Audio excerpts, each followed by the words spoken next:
Cockroach जनता पार्टीचं पुणे विद्यापीठात आज आंदोलन असणार आहे। अभिजित दिपके आंदोलनात सहभागी होणार आहेत। दुपारी 4:30 वाजता डॉक्टर बाबासाहेब आंबेडकर पुतळ्यापासून मोर्चा निघणार आहे। पुणे विद्यापीठाकडून या मोर्चाला परवानगी देण्यात आली आहे।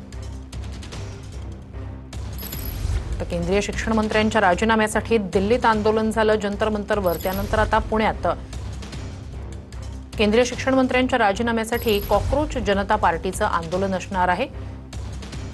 दुपारी 4:30 वाजता मोर्चाला सुरुवात होणार आहे।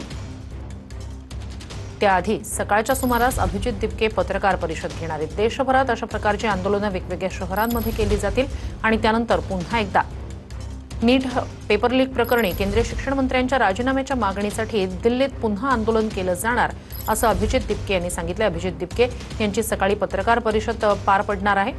कॉक्रोच जनता पार्टीचं आज पुणे विद्यापीठातलं हे आंदोलन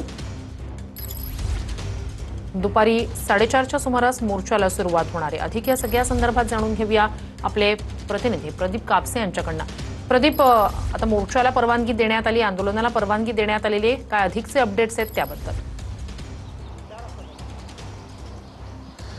अगदी बरोबर आहे। खरं तर श्रुती, आंदोलनाला पुणे विद्यापीठानं परवानगी दिलेली आहे। मात्र दुपारी 4:30 वाजता या डॉक्टर बाबासाहेब आंबेडकरांच्या पुतळ्यापासून या आंदोलनाला जे आहे ते सुरुवात होईल। कॉक्रोच जनता पार्टीनं केंद्रीय शिक्षण मंत्री धर्मेंद्र प्रधानांचा नीट पेपरफुटी प्रकरणामध्ये राजीनामा मागितलेला आहे। 20 तारखेपर्यंतचा अल्टिमेटम जो आहे तो केंद्र सरकारला दिलेला आहे।